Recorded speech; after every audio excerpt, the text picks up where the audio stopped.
Merhaba arkadaşlar, kanalıma ve Samyeli mutfağıma hoş geldiniz. Bugün sizinle tavuk fajita yapalım. Şimdi yemeğimizin yapımına geçelim.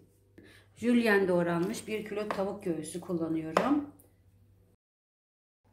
Birer tatlı kaşığı baharatlarımı ilave ediyorum. Yarım çay bardağı sıvı yağımı da koydum. 1 yemek kaşığı salçamı da ilave ediyorum. Karışımları güzelce birbirine karıştıralım. 1 saat buzdolabında dinlenmeye bırakalım. Vaktiniz yoksa şimdi de pişirebilirsiniz. Ama dolapta 1 saat bekletilirse daha lezzetli olur.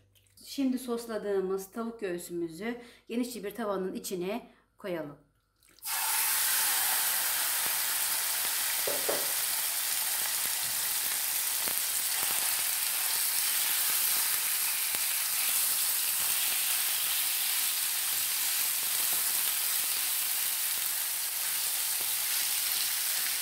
Şimdi arkadaşlar aralıklarla karıştırarak jülyen doğradığımız tavuk göğüslerimizi kızartacağız.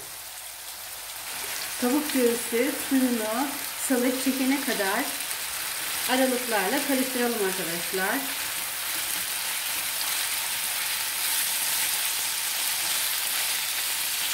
Bakın şöyle yavaş yavaş suyunu saldı ve çekti.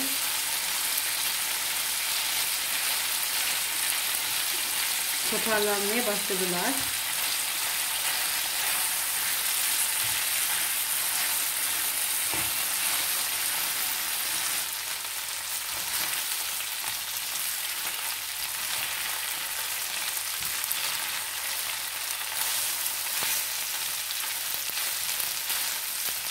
Tavuğumuz pişti. Tamamdır şimdi.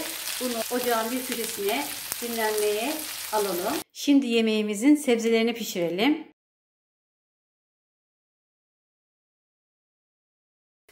Jülyen doğradığım 2 adet soğanı ilave ediyorum.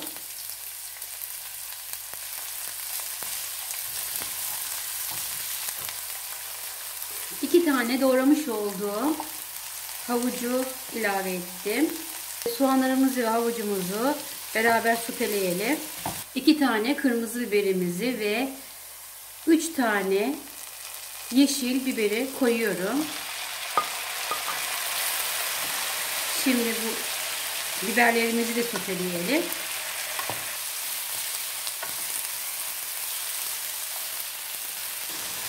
Yarım tatlı kaşığı tuzumu ilave ediyorum.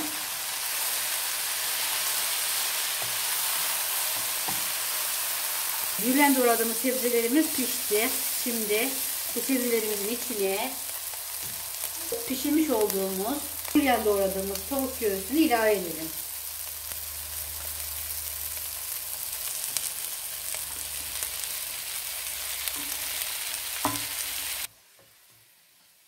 Yemeğimiz hazır. Şimdiden beğenip deneyenlere afiyet olsun. Videolarımı beğenmeyi ve abone olmayı unutmayın. Hoşça kalın.